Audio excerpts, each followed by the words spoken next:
Hey everybody, David Nuno here for TexAgs Rewind here, presented by T-Mobile. They want to remind you to visit T-Mobile.com/across America to learn how you can get value and coverage with T-Mobile.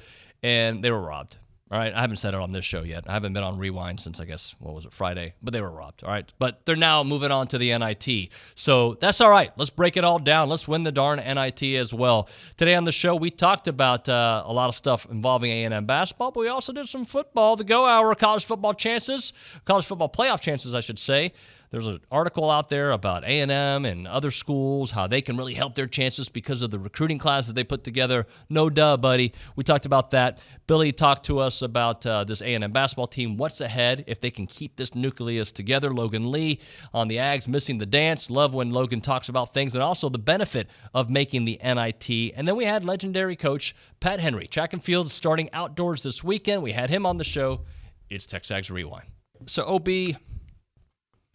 sometimes I read things and I just like to respond. It's kind of like when I get a text message from, some necessary evil people out there and I got to respond to them. Or I read an article about A&M football that kind of just gets me going. So I'm going to read the title of this one, okay? 5 teams to improve their 2022 college football playoff chances through recruiting. Okay? It's an ESPN article.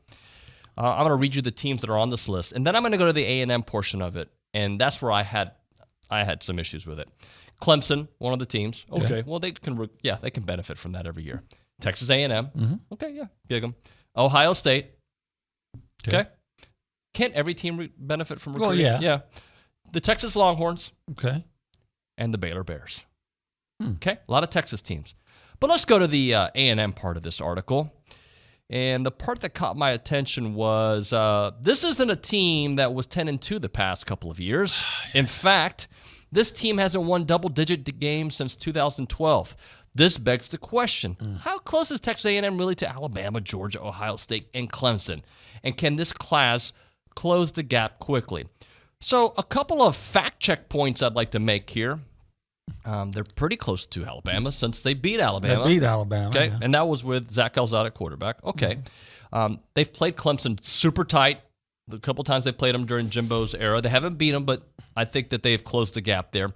And by the way, this isn't a 10-2 team. Actually, no, they're better than 10-2. They were 9-1 in an all-SEC schedule. There's a certain word that you're not supposed to use anymore. It sounds like regarded. Like you're regarded as, and that's just. I have to say that article.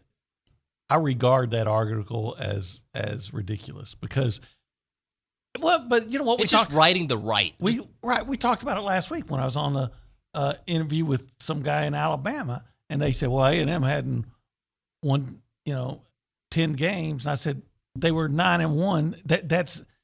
That's very misleading. They were 9-1 against an all-conference schedule just 2 years ago. An all-conference schedule and 90% wins, right? That's the math, right? Yeah. So if you apply 90% wins to a 12-game schedule, would that be at least 10 wins? I think it would be. It would be more than 10 wins, exactly. I would imagine. So it's today's journalism. It's not about taking the time to, well, you know what? I might have to write an extra paragraph to explain. Right back to the thing that we read earlier, yes. But we were talking about doing something in reaction to something changing. That hasn't changed. That's just being lazy. Who wrote it? Let me just scroll up. See, that's one thing that we say is. Oh, and it's a guy that I like, too. Is it the guy from Kilgore? No, it's Tom Luganbill. Oh, Luganbill. Who I like. I know. I like Tom. He's come on the show. I like him. I thought it was just ESPN. But regardless, come on, man. Yeah, they haven't won 10 games because there was a 10-game season where they lost to Alabama 2 years ago. And last year wasn't a great year. With a backup quarterback, and they were in every game, and still beat Alabama. So, but fine, you have A&M on the list. You should, with them having supposedly the best recruiting class ever. And quite frankly, I don't know what Baylor's. I have to admit, I didn't pay that much attention to Baylor's recruiting class, but Texas, I get it. Texas supposedly. But don't they do that every year? Yeah, but this year they supposedly brought in some offensive linemen. And what I think is, I would even almost pick Texas, almost, except, that's. They're Texas. Don't know a lot about some of the teams in this NIT, but I did look at A&M's journey to New York, and obviously Alcorn State, who lost to Texas Southern. And by the way, hey Nuno, by the way, I think Greg Byrne, interesting, right? Because his dad was fired from there after an incredible run, mind you. But I don't know. Over time, I've never gathered that Greg Byrne had any kind of axe to grind with A&M. I've known him when he was at Arizona, at State, now at Alabama. I'm sure he's not happy about that football game this year, but I don't know how. I'm sure he's happy at every other one went. But I would think that he would be sitting there wanting the SEC to have more teams. And I would think, even just any common sense, which I've always known him to have, would say the SEC deserves 7. The SEC deserves 50% of its teams in this tournament if you're going to put 9 out of 14 in the Big Ten in. And you're going to tell me that the SEC can't even get half of theirs in? And the Big 12, who's really good as always, got 60% of their teams in, and Texas A&M the SEC didn't even get 50. The league got disrespected almost as much as A&M did. Billy, so Alcorn State is coming up next, obviously, and they'll get past Alcorn State. I don't care about the tired legs, and they're going to win this game. And then up ahead is going to be the winner of Utah State versus Oregon. Oregon's got a very big front court. That could be an interesting matchup. And then it gets a little bit more difficult if they get through that. Wake Forest or VCU. VCU's got a great defense. Wake has got a huge forward in Jake LaRavia. And then a potential one-seed matchup against SMU. Forbes, the old Aggie. Steve Forbes, the old Aggie assistant. Okay. Yeah, and look, if you had to go through Oregon, Wake Forest, and SMU, that's I don't know if I'd use the word gauntlet, but Oregon and Altman, he recruits at an elite level up there, thanks to Nike. And then SMU, again, is a team that really had a gripe about being in, and Wake Forest was certainly on the bubble there for a while. So, yeah, that'd be quite the 3-game stretch there. They don't have to play really good basketball. They'll have to play like they've been playing to run through those 3 games. Still a little upset, but we'll get past it. We're moving on. But, hey, I wanted to, because we've kind of touched on it a little bit, but we haven't done a full dive on what the NIT means to you, because I think you saw a team really grow up going through the NIT. You went twice, correct? Yeah. And you saw how it affected, especially that group that you're with here at A&M, how it really molded you guys into knowing how to win as a team. Absolutely. So I went twice to the NIT, one with Hawaii, one with A&M. I think the one with Hawaii was special to me because it was the first time going, and I will always remember going to play at Michigan. And that was just fantastic. Even though we lost, it was awesome. It was a childhood dream to be able to do that. But the one at A&M, it was the first year Coach Gillespie was here. It was the first year I was here. They had gone 0-16 the year before. No one was thinking any type of postseason.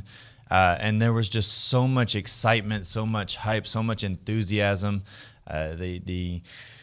The fans were supportive. Everybody showed up. It was a great atmosphere, and I think that's one of the biggest parts of postseason is just the atmosphere. Right. Being able to know that it's a one and done. Everything relies on this last game and what's going to happen.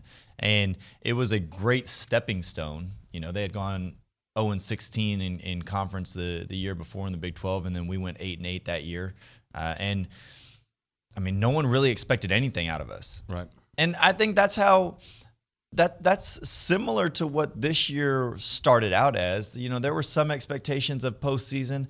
NIT was being talked about. It'd be a good year if they made the NIT, and it'd be a step forward. But then you go 15-2, 8-game losing streak in the middle. And what did they finish out? 9 out of the last 11? Yep. Something like that. You know, with everybody thinking they should have been in the big dance. Everybody thinking they should have been in the dance. People who wanted to hate us. Except for the committee. Yeah. Except for the committee. Well, they didn't watch.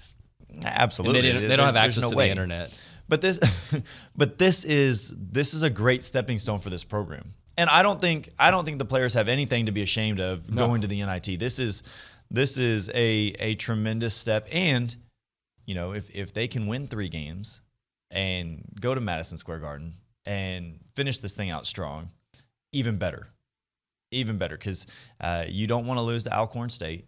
Oh my God, whoever's next, it's either Utah State or is it Oregon?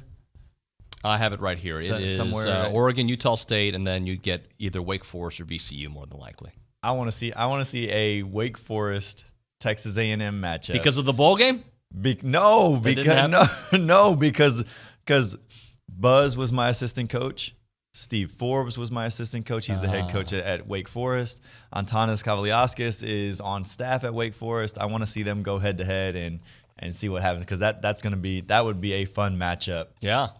To watch. We're still not having the kind of season that I thought we would be able to have. We just couldn't quite put it together indoors. I mean, we finished 5th with men, which is a good finish. You know, we don't want to finish 5th, but we finished 5th. And the ladies, the same thing. We finished 10th with ladies, and we just can't quite all be healthy, everything be on the same page, on the same weekend yet. And so indoors over, and we get to start outdoor season this week, and that's what track's all about. Yes, sir. So let me ask you about Brandon's growth this year. I mean, obviously all the talent's in the world, but he's been able to really put it together. He tweeted out the World U20 600-meter record, American collegiate record for 800-meter, 3rd fastest collegiate all-time, 4th fastest American all-time, and most importantly, a national champion. He has just really brought it this year. Yeah, and he's a good example of what I'm talking about. He didn't make the meet last year. And you know, you get better in 1 year, but you don't necessarily you don't improve as much as he's improved in 1 year. What he did improve was his mental aspect of our sport, and that's the key. And that's part of our issues right now with some of our young people, that we just can't get it together mentally either. Brandon, though, has just done a great job. He's you know, he takes the race from the get-go, and he controls the race. He won the race at 1:47, which is not that fast, but it was a very tactical race. And you know, people actually went out to try to keep him from getting away from the pack, and he got away from the pack, which got out of the group and just ran away from the rest of those guys. So he had a great meet, not only in that, but on our 4x4, he ran a great split. Well, thank you so much for watching TexAgs Rewind presented by T-Mobile. Would like for you to like, comment, subscribe, tell your friends about it, and just be a part of the algorithm. But make sure you subscribe and tell your friends, please. Thank you so much for watching. Awkward ending. Goodbye.